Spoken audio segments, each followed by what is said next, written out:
Review. Let's do a little review. This is chapter 17, by the way, of 1 Samuel. David's at the battle line wanting to fight Goliath. By this time, has he been anointed to be the next king? He has been. Chapter 16, Samuel anointed David. What worried Samuel a little bit about going to anoint David when God said, go do that? He thought Saul would hear about it and he would kill him. So apparently Saul at this point knows nothing about that. That's what the text seems to lead me to believe. It doesn't say that specifically, but that's what I think the situation is. David's been anointed. Saul doesn't know about it, and here's this young man going out to fight Goliath. How has David already been in Saul's service? Do you recall that from playing the harp? Evil spirit comes to torment Saul. God's supporting David, but he's withdrawing from Saul and sends an evil spirit. And so they get a young man to come and play the harp for him, and David happens to be that man. Do you see the providence of God in all of this? It doesn't, the word providence or the idea is not mentioned. It doesn't say God's behind all of this, but just a lot of things are just too coincidental in my mind to be just coincident. Too coincidental? Too coincidental to be coincidence? I don't know, they just fall into place too well. Maybe that's a better way to say it. So here's David. He's in Saul's service, playing the harp for him to calm him down when he's upset. And we're back to this idea. Is there any indication at this point that Saul is aware of David's anointing? And there is not. So Saul is in his service, and now he, having played the harp for him, he's going back and forth, the text says, between his home in where? Where's his home? Come on now. Where was Jesus born? Bethlehem. And that's David's home ground. So he's going back and forth from his house to Saul's service. And that's the situation when he comes out to meet Goliath. So let's do some reading. Where are we? I thought we got past that. Oh, wait a minute. That's, uh-oh. Did I do the wrong PowerPoint? Maybe I just need to go farther down. That's old. Oh, there it is. I misplaced it in the PowerPoint. At least it's there. I'm grateful for that. Chapter 17. Let's pick it up at chapter 17. Read verses 24. Let's see.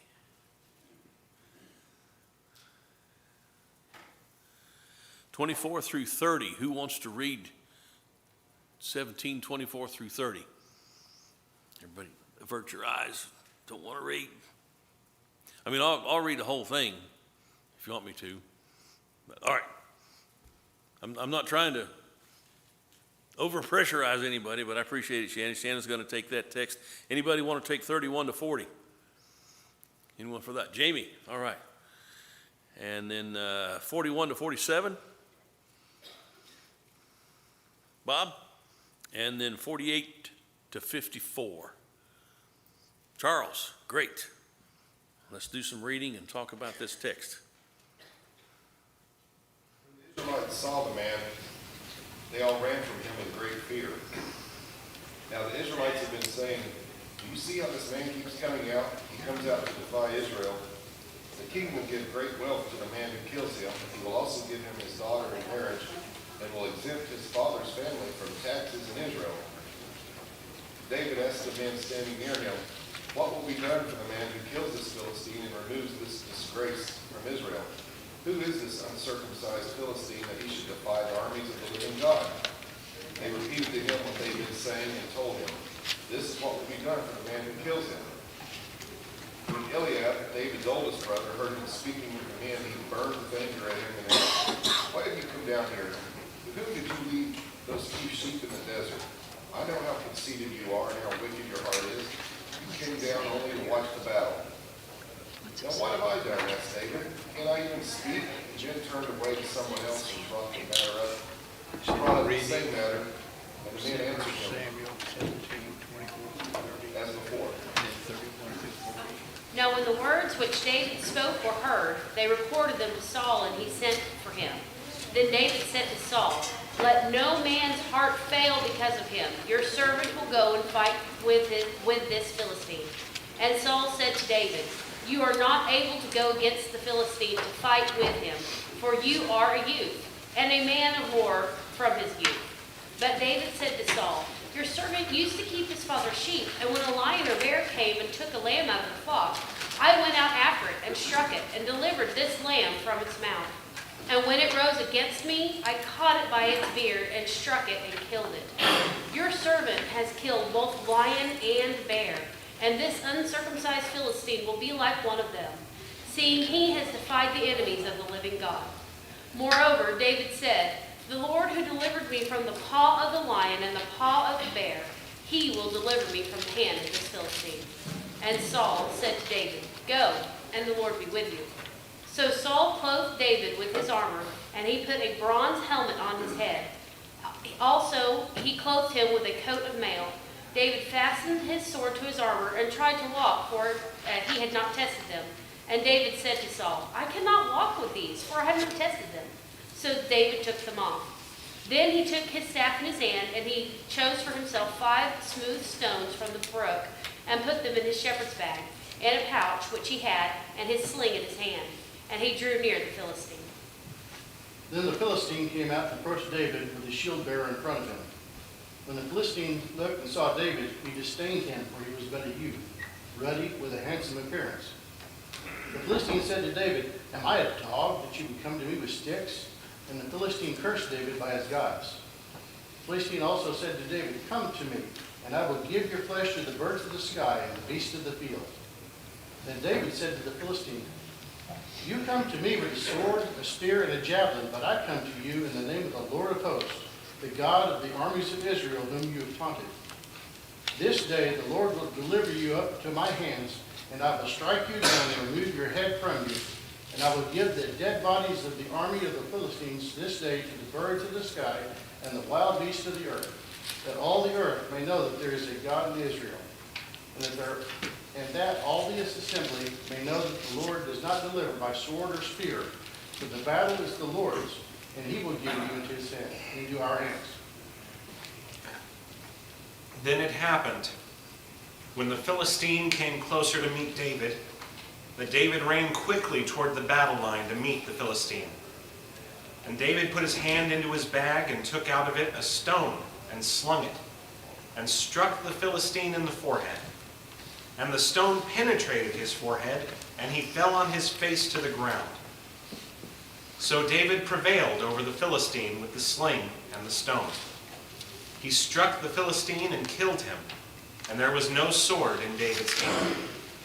Then David ran and stood over the Philistine, and took his sword, and drew it out of its sheath, and finished him, and cut off his head with it. When the Philistines saw that their champion was dead, they fled. Then the men of Israel and Judah rose up and shouted, and they pursued the Philistines as far as the valley and to the gates of Ekron. And the Philistine, dead, lay along the way to Shaaraim, even to Gath and Ekron. Then the sons of Israel returned from their close pursuit of the Philistines and plundered their camps. And David took the Philistine's head and brought it to Jerusalem, but he put his weapons in his tent. Very good. Thank you all for reading.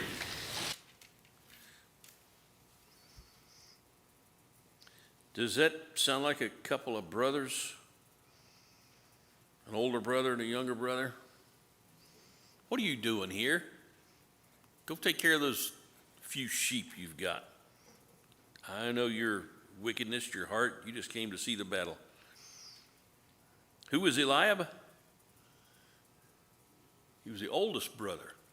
Should have been setting the example, and he doesn't seem to have a clue about his brother's character. Because what's it say about David? He's a man after God's own heart. And yet Eliab has misjudged him terribly. and thinks ill of him for coming down here. And what's the question that David's asking that's getting him in trouble with his brother? What will be done for the man who kills Goliath? And how many times does he ask it?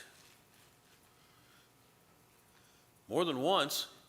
You ever wonder, read this, why is he asking the same question over and over? I don't suppose anybody had it in writing. Maybe that's what he was after, trying to get some confirmation. Really? That's what they're going to do that? I mean, I don't know about you, but if your family doesn't have to pay taxes anymore, that's pretty good motivation right there.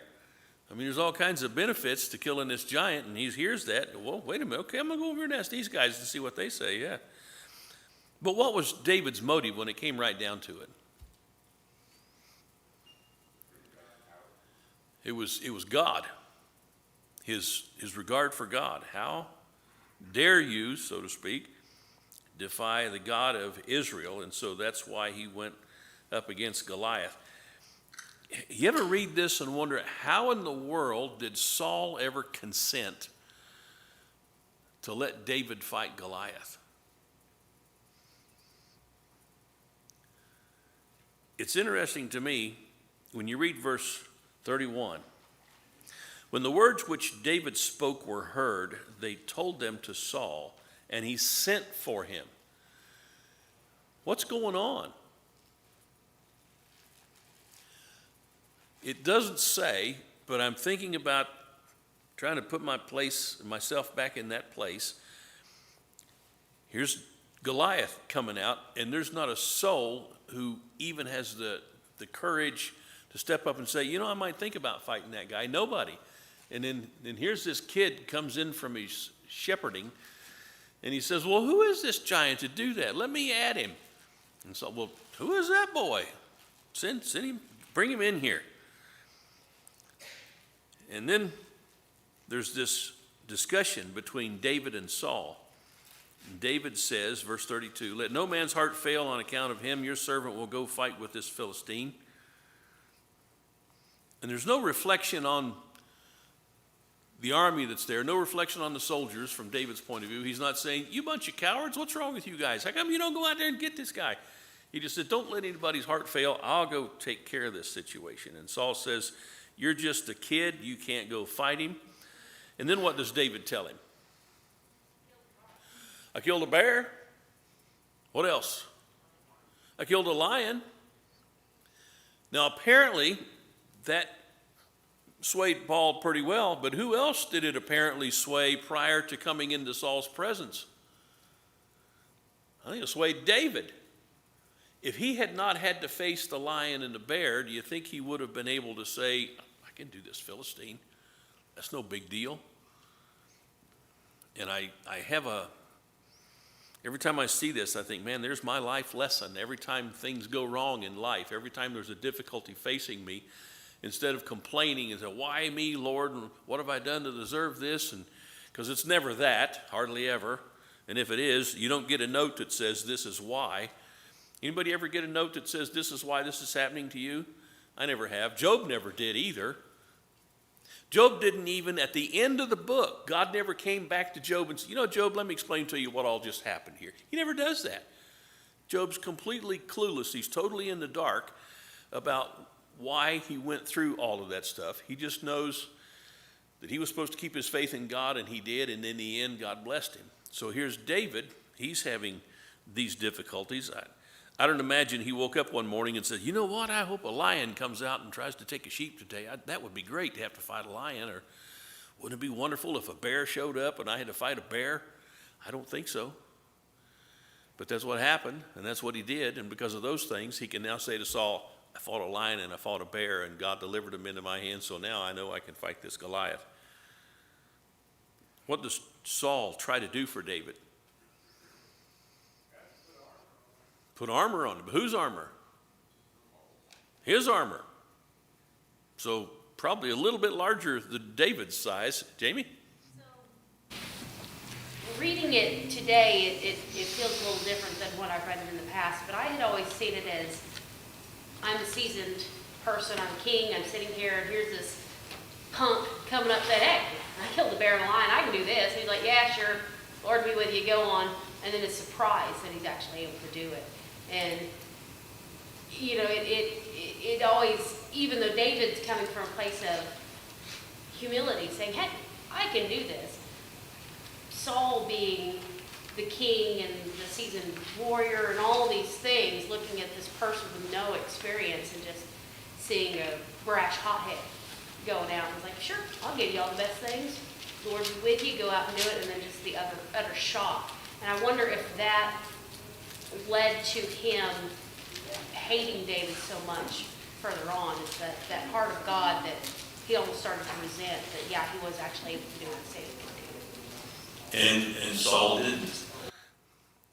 There's so many things like that you think maybe that's part of it, but you just don't see it in the text. And so you got to wonder, what's going on here? You think about your own, and maybe that's part of it too, because it makes us reflect on our own humanity and our own egos, our own selfishness. How would I see that if I was Saul and I'm the king and I'm head and shoulders above everybody in height and I seem to be the most likely guy to go out against Goliath? I'm not going. And none of my soldiers want to go except this kid who shows up. And for some reason he says, okay, not only can you go fight Goliath, we'll give you permission to do that. I'll outfit you with my own armor. I don't know. Bob? What else to add to this, I may have missed it, but I never see where Saul recognizes David as the man who plays the harp for him in his throne room. Right. Like, who's this kid? Yeah. So, oh, David. As a matter of fact, when this is all over, he's going to get his captain, Abner, and he's going to be even more specific with those questions about who he is.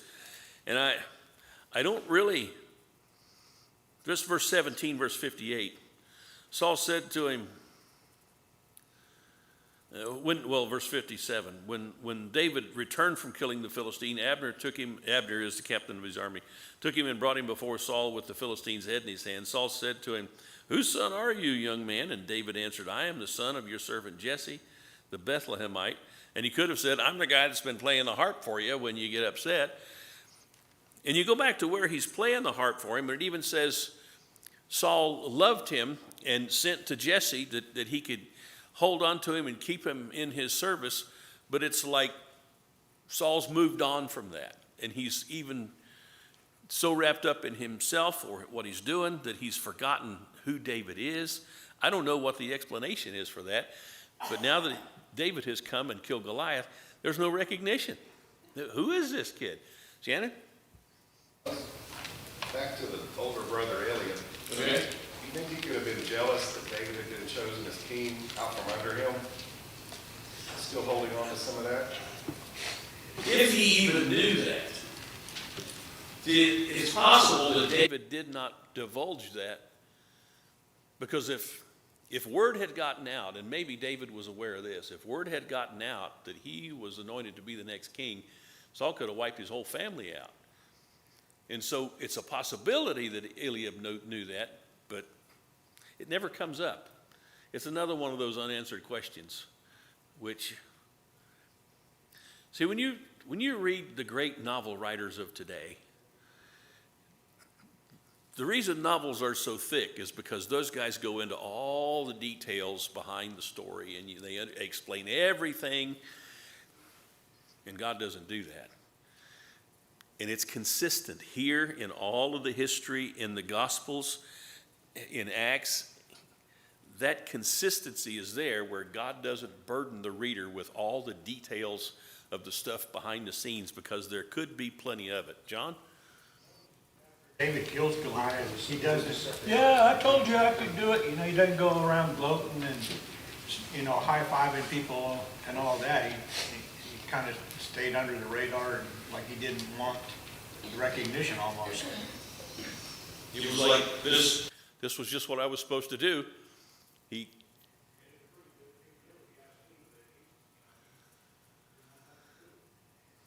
Well, maybe he was getting so many accolades at that point he didn't need to. I don't know, but there's his character coming back up. He's a man after God's own heart, and God's not arrogant or pride. Charles and then Mike.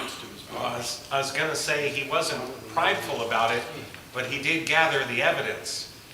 He did take that head with him. He did take the head with him. And I wonder, because I don't know if the stone killed him. Or if it just knocked him cold and David said, okay, I better finish this job. But that was pretty typical to take a head at that time. Mike and then somebody, Mike and then Billy. There's a lot left out, a lot of questions. But there's little things that are there. Goliath did not have his shield up. Evidently, What's that? Goliath did not have his shield up. Right. He did not have his sword drawn. And yet, when David hit him with it, pebble, it must have been below his helmet. They hit him in the forehead. Yeah.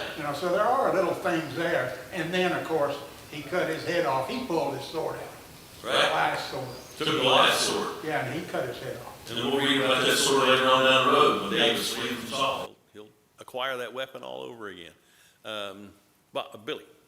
You correct me if I'm wrong here. Since earlier that this guy did not know that David was anointed king, wasn't that his brother who was asking this question? Eliam, David. Asking the question. David was anointed in the presence of Eliam in the household when his dad sent him out to find him in the field. Let's go back and take a look at that. Yes, 16:11 through 13. Samuel said to Jesse, are these all your children? This is 16:11. He said, there remains yet the youngest, and behold, he's tending the sheep. And Samuel said to Jesse, send him and bring him, for we will not sit down until he comes here. So he sent and brought him in, and he was ruddy with beautiful eyes and a handsome appearance. And the Lord said, arise, anoint him, for this is he. Samuel took the horn of oil, anointed him in the midst of his brothers. Okay, there it is. He was anointed in the midst of his brothers. And the Spirit of the Lord came mightily upon David from that day forward. And Samuel arose and went to Ramah. Okay, glad you brought that out, because that helps us to understand that Eliab did know that. So maybe that was part of his, yeah. It's a possibility, knowing human nature. And he wouldn't say that if that was it, because sometimes you don't want people to know why you're upset, because you know it's petty. Or it's misplaced, a misplaced judgment. All right, so David is successful when nobody else has been. And it's not just a victory for David. It says down in chapter 17, verse 52, the men of Israel and Judah arose and shouted and pursued the Philistines as far as the valley to the gates of Ekron, and the slain Philistines lay along the way to Sheraim, even to Gath and Ekron. The sons of Israel returned from chasing the Philistines and plundered their camps. So this was a great day for all of Israel and the whole army.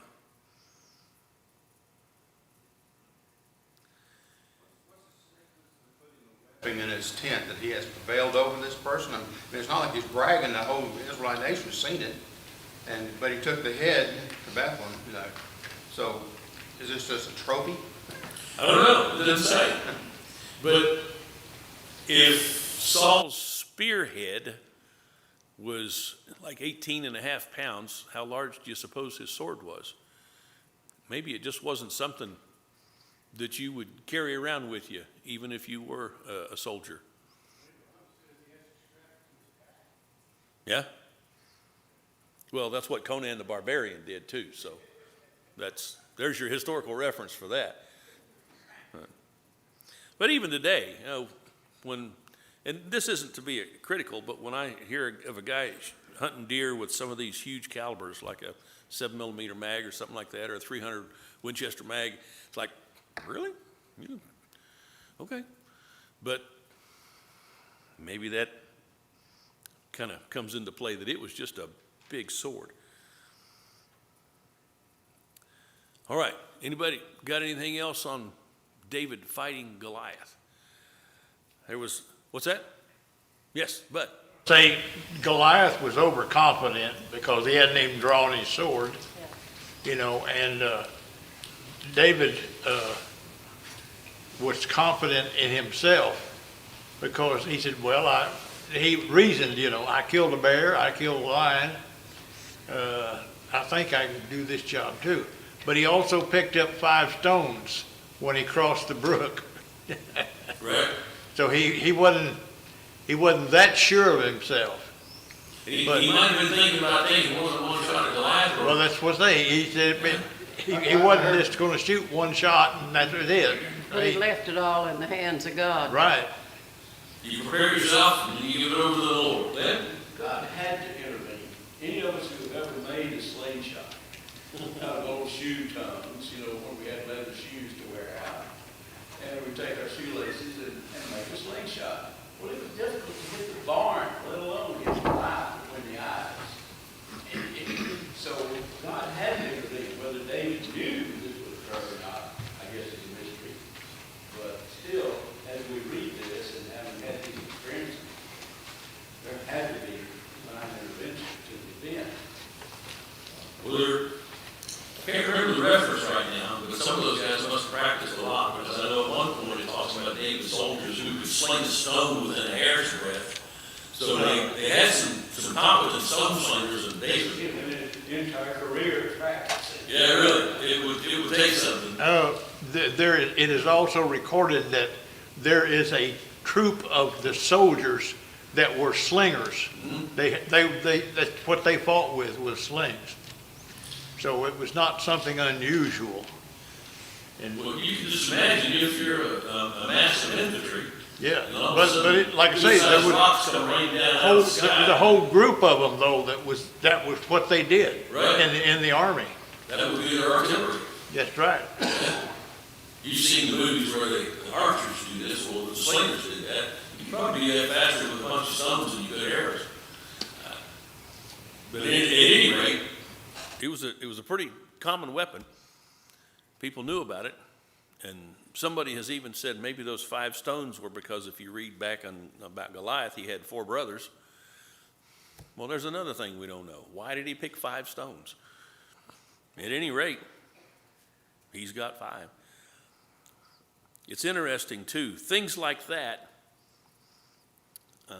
people can come up with all kinds of speculations that after a while you think you read it in the text. I remember when God was working to choose Gideon's soldiers, he said everybody who gets down and laps like a dog, that's one group, but everybody who lifts the water to their face, that's another group. And people had all kinds of reasons why that was, but there's nothing in the text that says one way or the other. It just says, here's how you tell them apart. Whoever does this, do that. Choose them, don't choose those guys. It didn't say anything about one way being better than the other. It just, that's the ones I want you to take. So no need to add anything to the text, which is tempting sometimes for us as human beings. We want to know reasons. It's a vigilant situation if you think about that. If you get down on your stomach, you're not vigilant of what's going on around you. If Right. you get down on a knee and lap with your hand, you can see what's going on around you and be prepared to stand up for battle. It's kind of a presence of what I see of that right there. Right, now see, that really makes sense, but does that have anything to do with it? Because it's not brought out in the text. It's just one of those unanswered questions. Preston, you had a hand up. Yeah, I was just thinking, David told Goliath what was going to happen. Mm-hmm. And I mean, even to the point that they were going to pursue him, he just like he knew, we don't have all the answers, but we have confidence. I had a story shared, Dana told me about someone that's really close, and they were talking about their health, and that if this happens, I'm not worried about it. She was telling the doctors that I'm good, and I've always thought about that, and that we have this confidence. Even in our lives, people around us see, how come you're not in trouble all the time? They don't say that. I'm dealing with all this stuff, and we have a confidence, but we don't know. They was talking about in the 4 Gospels, if all these things were written, it would fill the world. Right. Like you were talking about with the novel writers. So we can't have, we've got this where we can study the scriptures daily and learn and glean from it, but he doesn't give us everything, otherwise we'd just be consumed with this and not living life. But we can go through life with a confidence and a knowledge And then we move forward, and that's kind of a little bit what I'm getting out of our study this morning. Right. And if we think that we don't have all the details, what details did David have? Did he have a copy of the law that he carried around with him and he read that every day? And did he even have, would he have had a copy of 1 Samuel? Oh, wait, no, 1 Samuel hadn't even happened because it was him. So, all these things we're reading and we're getting our faith built up from weren't even available to him. So he's a young man. He knows God somehow because he's been taught somehow. He's learned somehow. He's out there with the sheep in the middle of nowhere. Probably nobody to talk to but the Lord. He's got a lot of alone time, I imagine. And maybe that's how he developed his relationship with God. He experienced God already. He knew what he could do. He had that confidence. Amen. And his faith was in God. And we don't know how much of the word he ever even looked at. But there he was, a man after God's own heart. There was something about the way he was turned inside that made him, the only phrase I can think of is syncopatico with God. But I think that's a pretty good way to explain it. Billy? I've heard people say that David killed Goliath with a stone. He didn't kill him with a stone.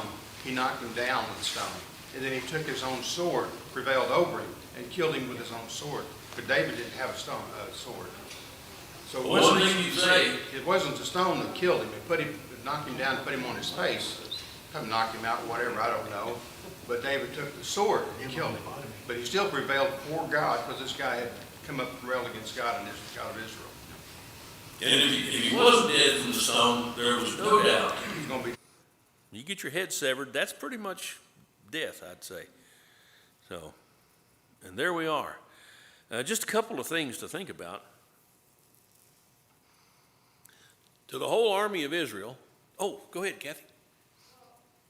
Comment.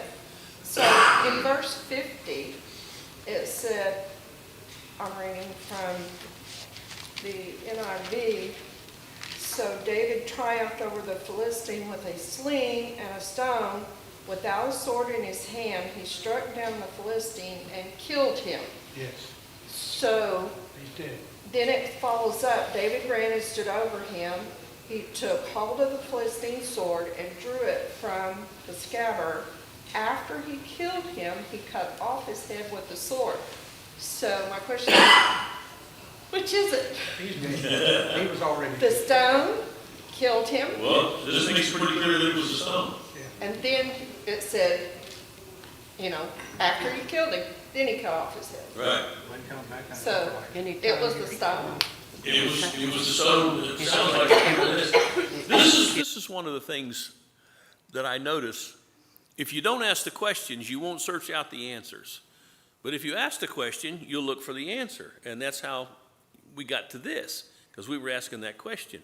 If that question had never been asked, we would have gone from this class and we never would have known that verse 50 was there. And so here we are.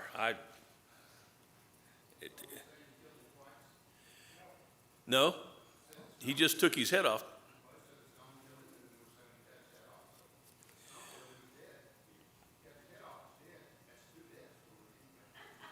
Well, but you can cut the head off a dead guy, which is what the Philistines did with Saul later on. He was dead. They cut his head off and hung his body up on the walls of Bethshan.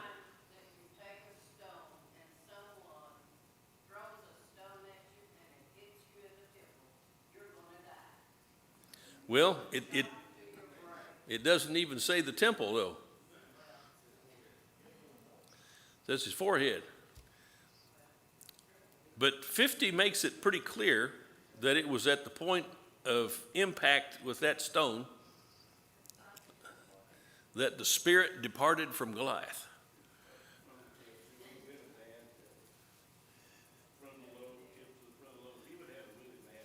Bad day for sure. Mike and then Charles. Somebody said something about killed him twice. Yeah? Well, the famous killing is 3 times, and it's by the Persians. If you ever read any Persian history, they had the most cruelest way to kill people. Right. And the Persians had one called the 3 deaths. Wow. They killed people 3 times. they would barely bring them back to life and then kill them again. Wow. Some of the most horrendous stuff you ever read. Like some of the movies I've been to. Like the naked beast. No, what happens in the movie, you're just trying to watch it. Oh, they just killed me. Was it Charles? Oh, I was just going to say we need those CSI people. Oh, yeah. Go back, put some dust on it, and get some prints or whatever. Dead.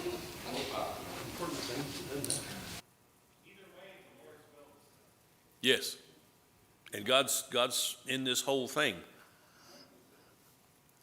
So to Saul, to the armies of Israel, Goliath was something to be feared. But for Goliath, for David, as it works out, Goliath was an opportunity. If the giant hadn't been there, he wouldn't have had the opportunity to kill Goliath and be recognized as a great hero among Israel. So you got to ask yourself, is this just happenstance that there happened to be this meeting with Israel and the Philistines, and Goliath is put forth as the champion?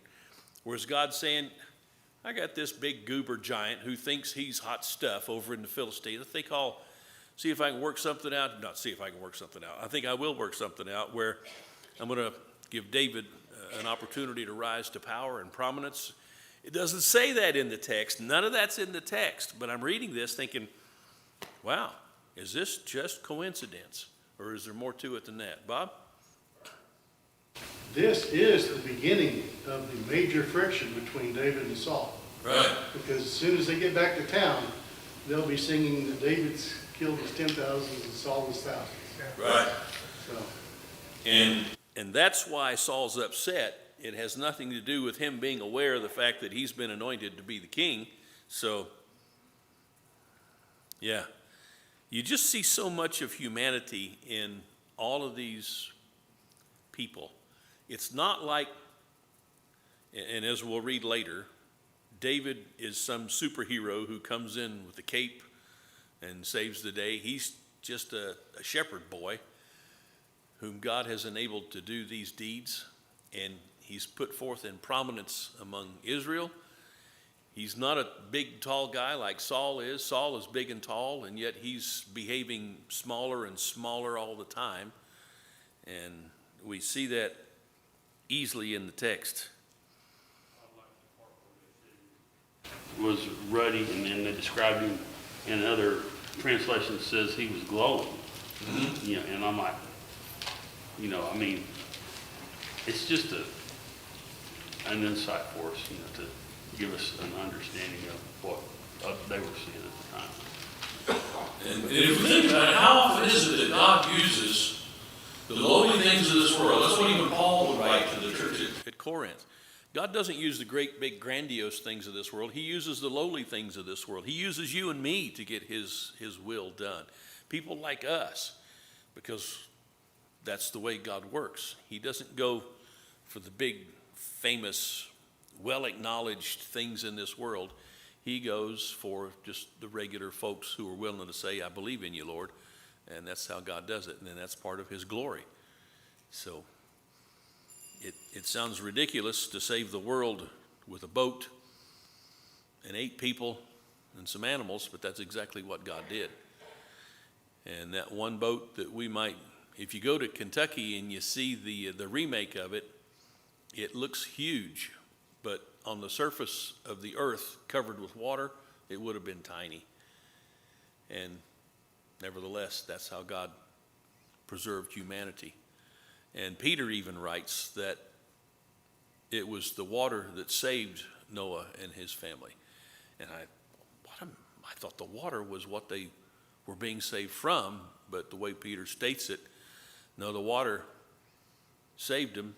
And to me, that means the water is what wiped away the filthy sin of the world and preserved Noah. He was born up above that, and the water wiped out all the sin, and Peter likens that to baptism. He says, like figure, we're into baptism doth also now save us. Not the putting away to the filth of the flesh, but the answering up of a good conscience towards God. And what did David have? had a good conscience towards God. So we can't let this Goliath come out here and challenge the God of Israel. And when David went before him, that's what he said. David said to the Philistine, this is 1745, you come to me with a sword and a spear and a javelin, but I come to you in the name of the Lord of the hosts, the God of the armies of Israel, whom you have taunted. This day the Lord will deliver you up into my hands, and I will strike you down and remove your head from you, and I will give the dead bodies of the army of the Philistines this day to the birds of the sky and the wild beasts of the earth, and all the earth may know that there is a God in Israel. And all that came to pass. He struck Goliath down, cut his head off, and remember we read as the dead bodies of the Philistines were strewn all along the way as they pursued them back to their home country. And then they went back and plundered their stuff, got all their good gear, all their good camping gear, all those good Coleman stoves and Yeti coolers, all that stuff the Philistines had out there, surely. Oh, well. Randall.